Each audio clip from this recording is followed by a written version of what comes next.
What worries me? Welcome to Law and Society. Please subscribe. Today I'm going to take my time and talk to you about what worries me from a macro perspective to as specific as I can get. These are the things that I worry about on a day-to-day basis. First of all,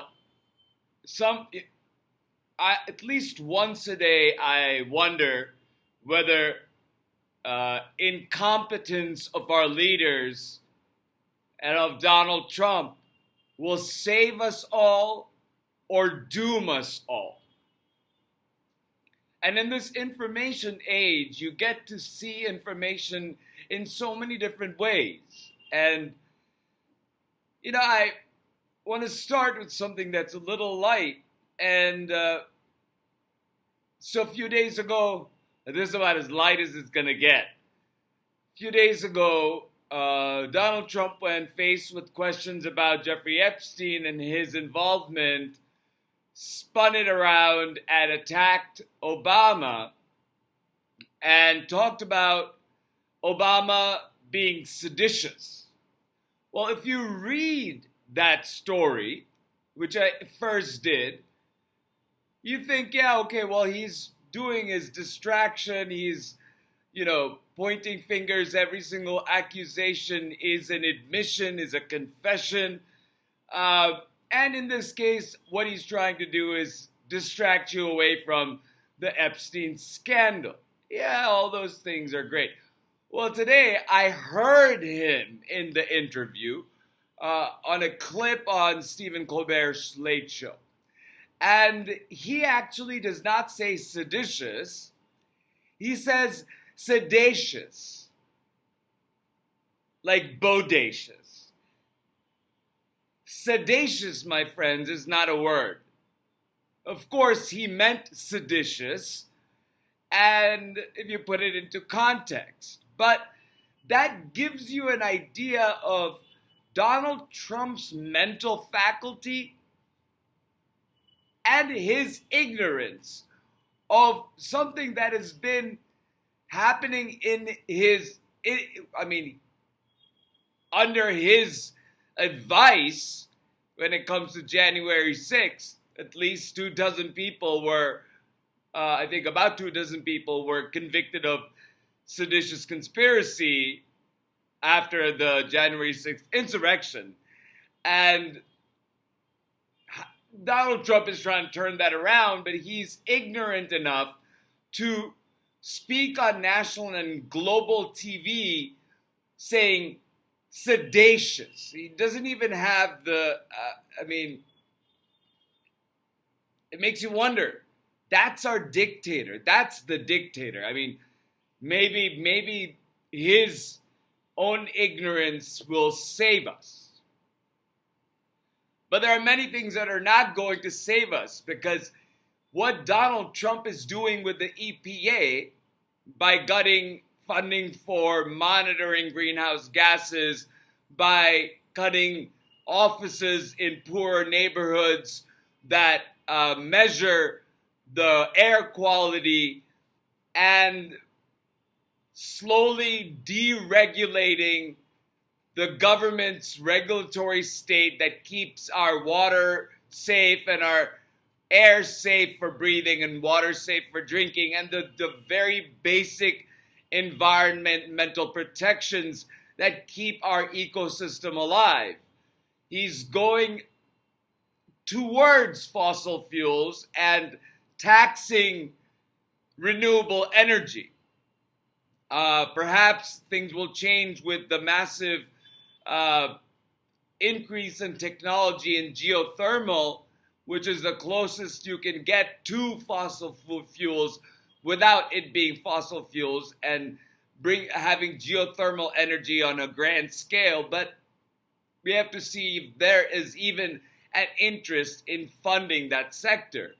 But until then, Donald Trump is opening up protected areas, selling off public lands, and essentially opening up large swaths of American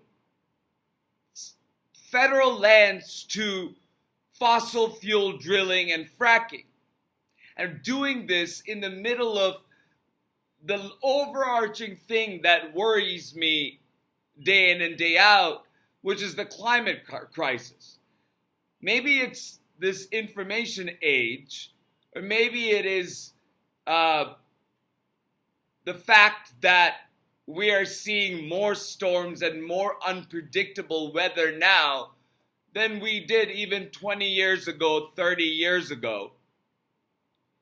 There is a serious shift in how weather patterns are changing and causing droughts and causing climate extremes. It feels like Mother Earth is terraforming and it's not taking humanity into consideration. Despite the fact and because of the fact that America and the Western world headed us up in polluting the environment, and now China and India are following that pattern.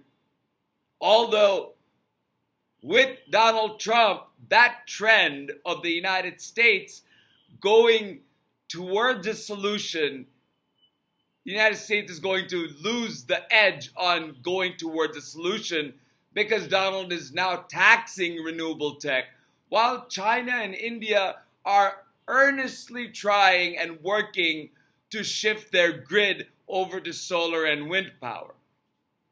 Because these countries, more than Donald Trump's party, although, you look at Texas and you look at North Carolina, you look at Florida, and you look at these places that have been decimated by disasters, and despite that, you see these developing countries understand that the poorest among us will feel the brunt of the climate crisis.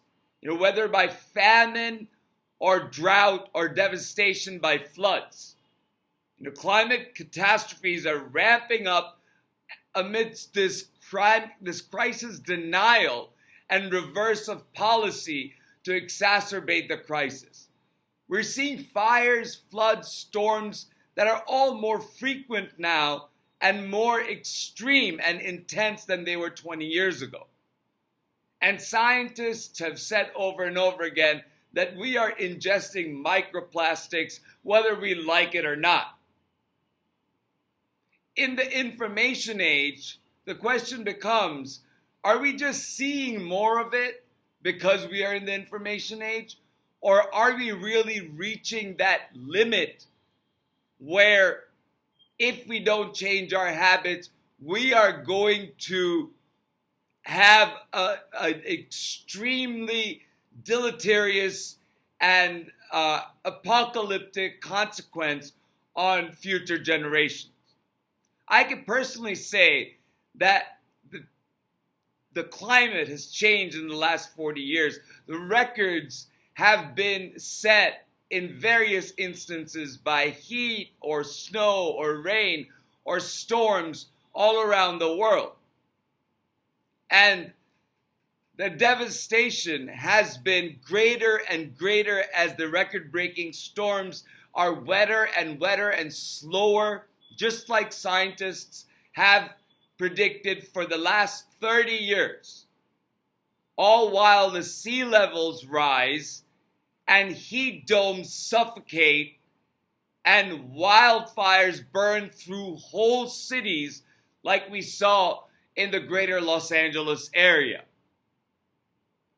And you see climate catastrophes happening all over the world, felt in poor, smaller countries like the island country of Vanuatu, where it's the water is coming up on a daily basis. It's an existential problem for that country. Even low-lying countries like Bangladesh, they're in the cyclone corner where, because of their major river systems, they are constantly bombarded with flooding problems, and hundreds of thousands of people die, and the world doesn't even think about that because it's in Bangladesh, it's in a poor country.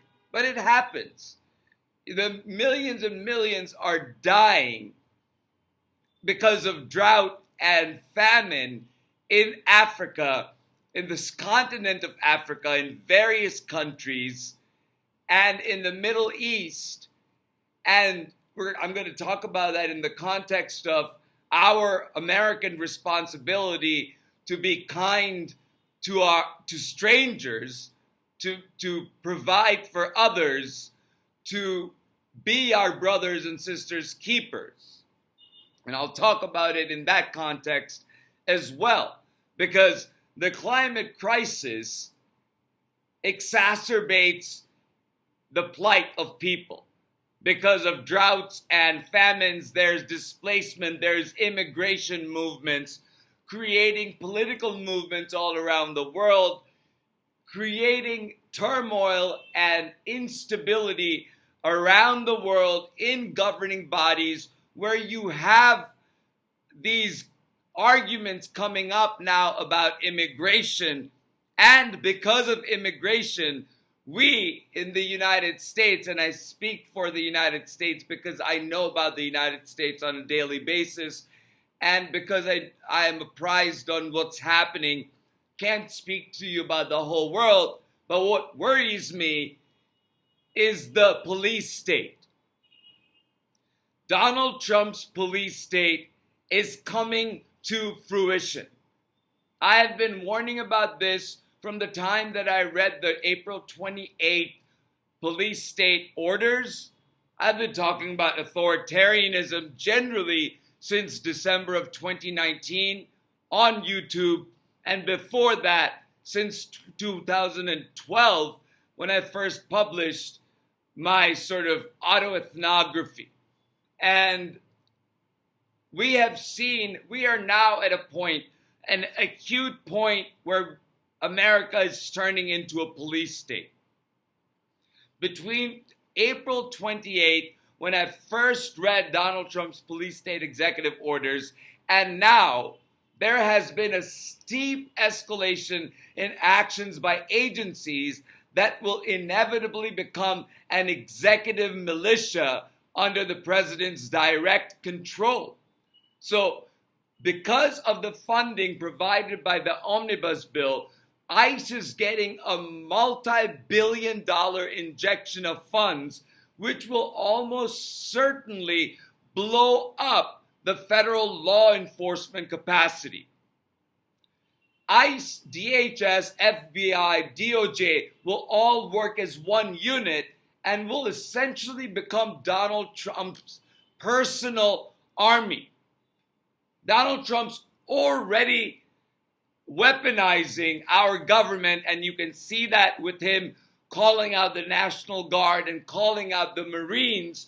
You can see it in the illegal raids that are happening. You can see it in the detention camps that are forming all over the country. You can hear it from the news. You can see pictures of the dire conditions of these detention camps where people, allegedly just migrants, but we know that these illegal raids are also ensnaring American citizens, like there have been in the lawsuit in LA that stopped the federal government's ability to carry out illegal raids in the central district of California. Donald's going to go do that somewhere else. And now with the ICE money, now with the expansion of his own enforcement agents, he will hire, I'm not putting it out of my mind that he will hire January 6th pardoned insurrectionists. He's not going to vet them in the way that we want them vetted. This is his private army that Congress has appropriated funds for and has relented its spending power in the rescissions package, and in this case, handed Donald Trump the money and therefore the consent to blow up the ICE detention on the premise of immigration and create an ICE army wherever it is needed around the country. He may even order the National Guard and the military to patrol civilian streets. He'll go after political opponents. He's already doing that. We have normalized Donald Trump's terrorism and stochastic terrorism and threats to political opponents so much that when he attacks people like Adam Schiff and Barack Obama by sharing a video of Barack Obama being arrested in front of him in the Oval Office, people laugh about that instead of seeing it for the threat that it is, which is threatening incarceration for his political opponents, albeit as a distraction from Jeffrey Epstein. But it's still a move in the direction of a police state where you're weaponizing the government to go after your political opponents. He will harass people to sow fear among the people. He will destroy lives just to keep himself in power. And at the rate that he is going, he'll very likely try to keep control even after 2028.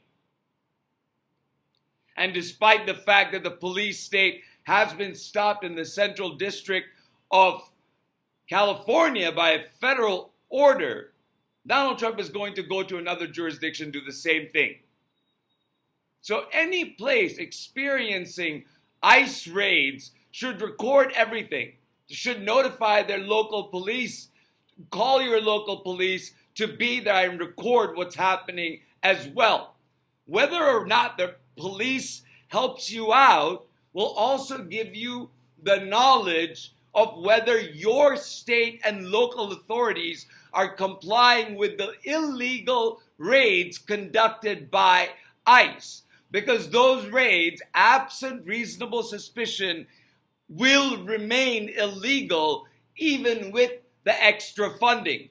The law doesn't change on violation of Fourth and Fifth Amendment rights just because Congress has funded ICE to go after what they would consider illegal aliens and what we would call undocumented migrants. So you have to record, and we're going.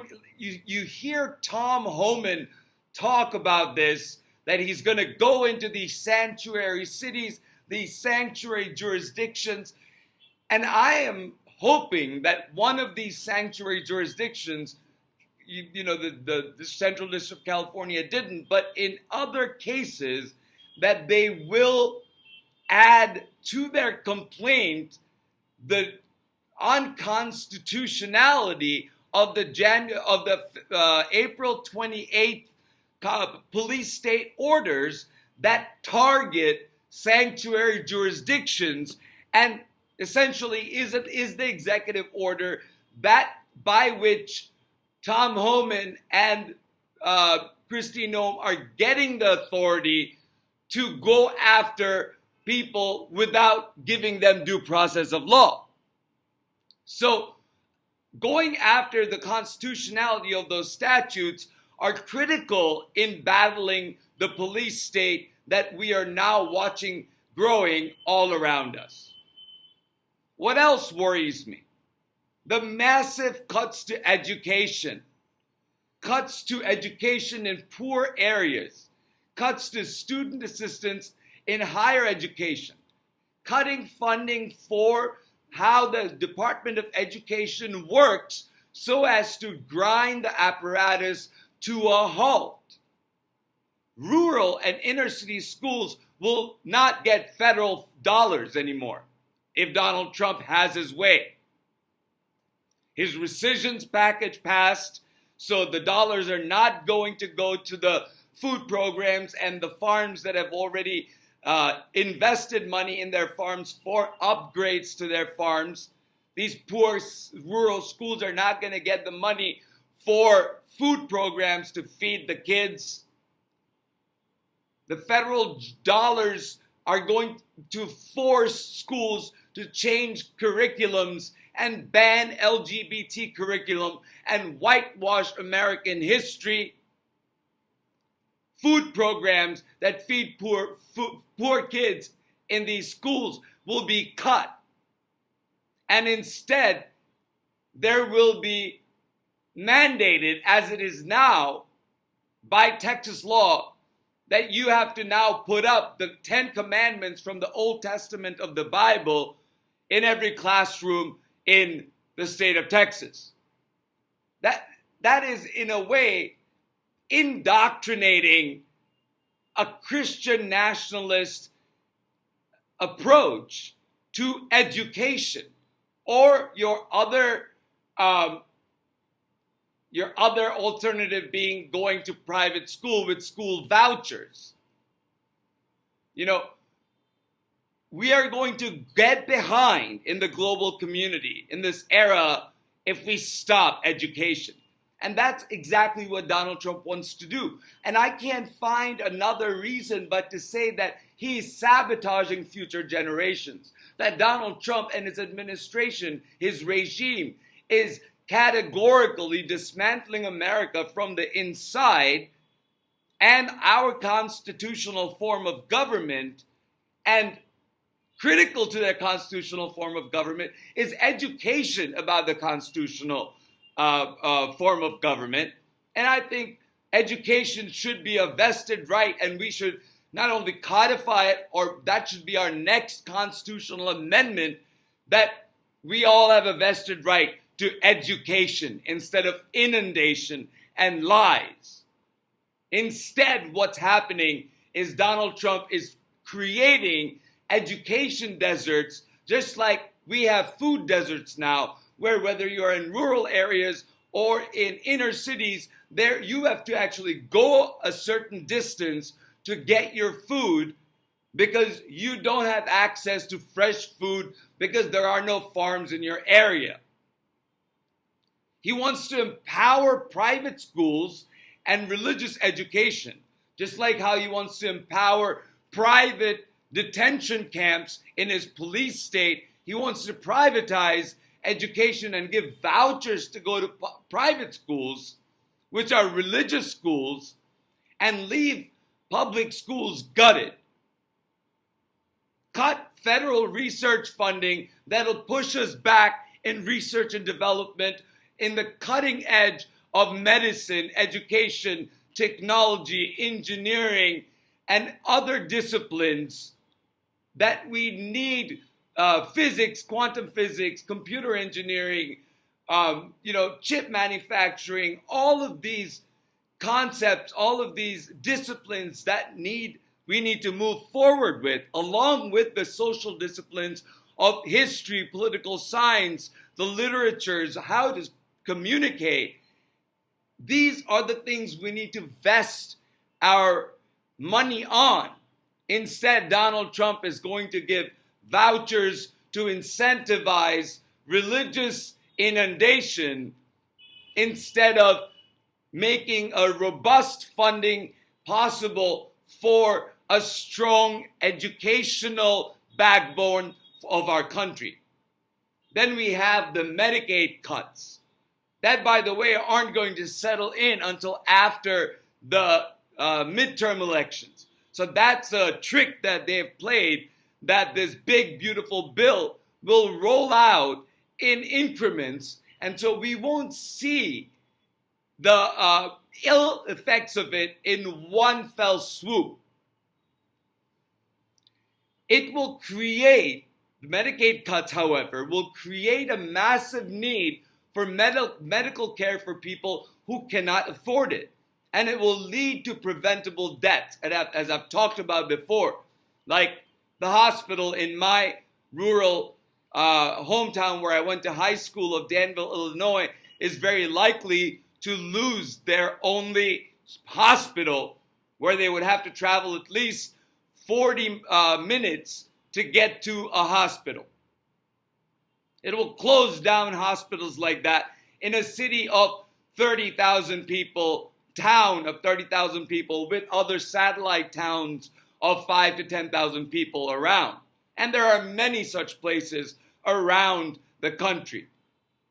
It will throw people off the benefit arbitrarily. By making these cuts to the personnel, they are making it difficult to access these benefits programs. And even with Social Security, they're going to go after Social Security by first making it difficult for people to access Social Security, so there is no data showing that people are being denied it in terms of getting access to it.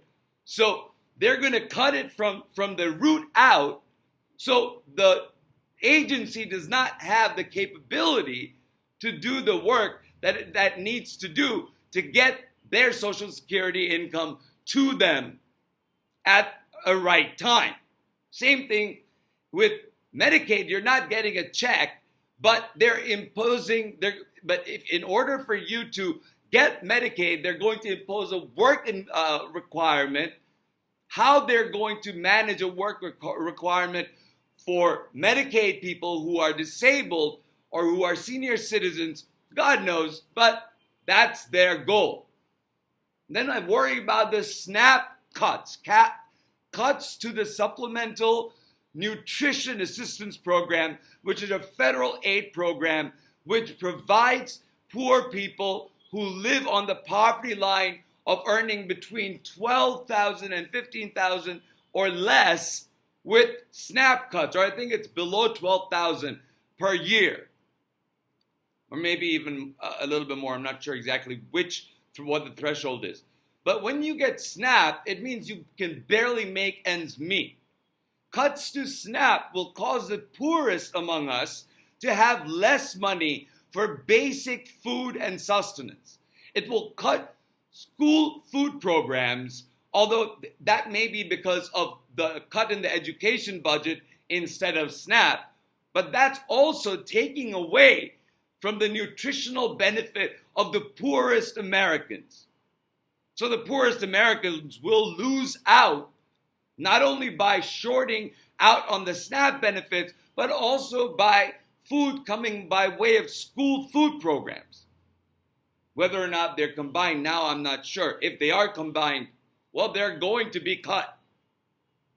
I worry about the U.S. aid cuts because recently U.S. aid burned, lit to fire, 500 metric tons of food aid of high energy biscuits that would have fed 1.5 million malnutrition children for 1 week, and we had to burn that because it was no longer safe to consume, because Donald Trump completely stopped the U.S. aid program and has only opened it up. So now 17% of what was given to U.S. aid in the previous budget will now be taken away because of the rescissions package. And in the incoming package, there is barely any U.S. aid in that new big beautiful bill.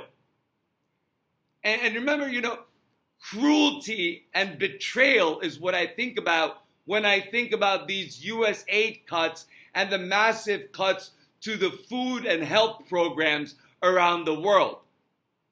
So far, they're going to keep the HIV AIDS program going, but they're not. They're going to do it with some trimmings by not covering male circumcision in countries with high incidence of HIV, although it has been proven in the scientific community that male circumcision reduces the rate of transmission of STDs by over 25%.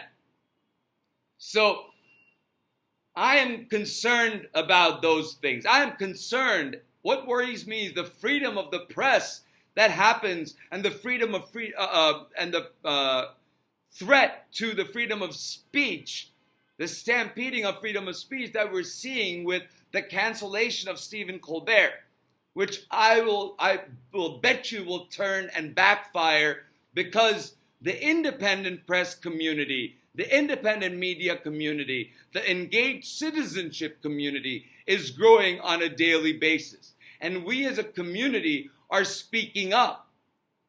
And we are battling this authoritarian takeover or attempt to take over the free press, where corporate media is capitulating and throwing their own reporters under the bus. Stephen Colbert isn't the first one. Jim Acosta wasn't the first one. There have been a slew of people who have been fired because of pressure from Donald Trump's regime in the past 6 months. He's gone after news organizations and legal organizations and law firms to stifle out any sort of the right to speak, the right to associate, the associational rights. And what worries me is that he's going to put that as an agenda of his police state as soon as his police state becomes functional and on the ground. And then I worry about the instability of international trade and the legality of Donald Trump's tariffs. Everybody talks about the tariffs and the impact the tariffs are having.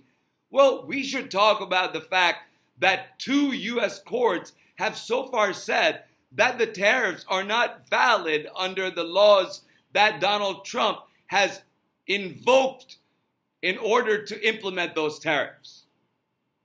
So we need to talk about that just as much as talking about what the tariffs are causing, which is billions and billions of dollars of losses for American businesses. That GM just announced that they lost $1 billion in profits because of the tariffs that were imposed. And now they're paused, but they're still higher than what it was before. The rising inflation because of tariffs and the instability and the disruption to the supply chain ticked up last month. And now the price of beef is going up, which is a major food product in the United States. While wages remain stagnant, federal wage is still $7.50 or $7.25, which is insane. There's this movement of wealth going from the poor to the rich at an alarming rate, while our government is now going to exacerbate that division.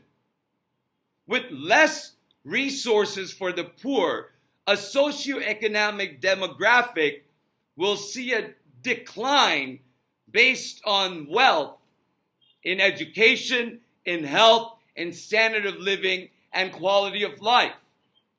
And the longer it continues, the more endemic the suffering and degradation of the inherent value of our dignity will become.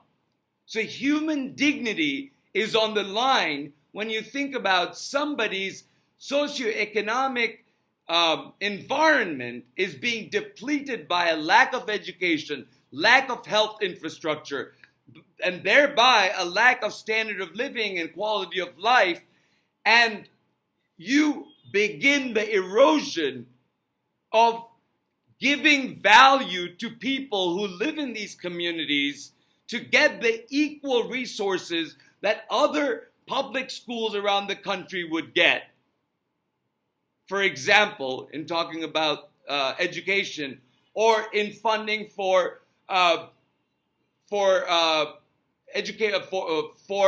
food programs that are going to go away. And it's going to create a deficit in those communities, and it's going to depress those communities. It's a precursor to it feels like a precursor to a caste system. In a form of it, a socioeconomic one exists in America already, but it's also somewhat stratified by profession and education. And that classism will become more pronounced by way of where you are and the resourcefulness of that area, and on the basis of wealth and power, much more so than merit, and much more so than we are experiencing right now. Mind you, I have to put it in context that things are better today than they were 100 years ago, maybe 150 years ago, but that is situational. We can't put ourselves 150 years ago. We are here today.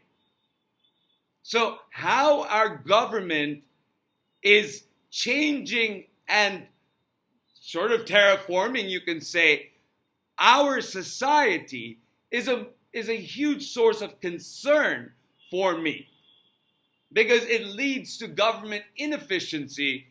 You see a breaking down of the separation of powers. You see a ceding of authority by Congress. You see Congress's spending and nominating powers being compromised. You see a SCOTUS enabling a unitary executive. You see an enforcement state, a police state growing in front of our eyes. And if we think, we live in a nepotistic world now, you just wait. And if you think that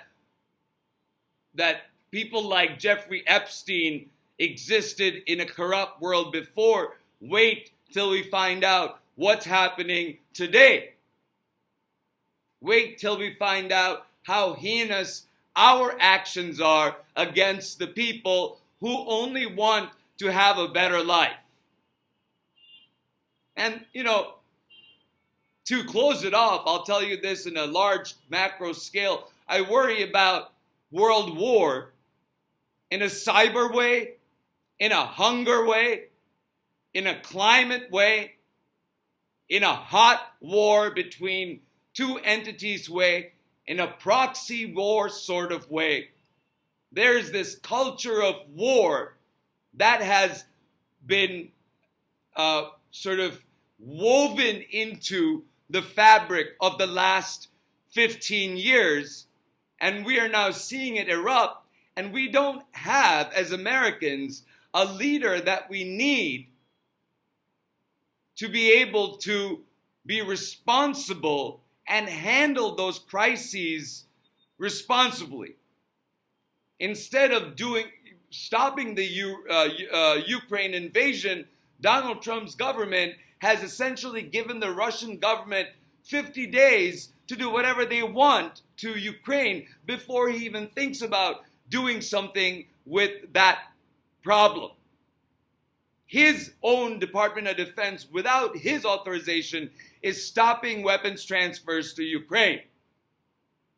He is unable to stop the Israel-Hamas conflict. He has exacerbated the conflict by dropping a massive penetrative bomb on Iran's nuclear facilities. And the trade wars continue with China, and we are still playing that game when Trump always chickens out, but he does it to manipulate the markets. So now it's August 1st. You see how the date never comes. Concrete deals never happen. There was just an announcement about deals with, I think it was South Vietnam. It was Vietnam, and talks about deals with Japan, but nothing has been signed yet. And that's we're sort of circling in this swamp that Donald Trump has created. And that's what worries me from a citizen standpoint. And I think that I've spoken long enough. Thank you for listening. Please like, share, and subscribe if you feel concerned the way that I do. Take care.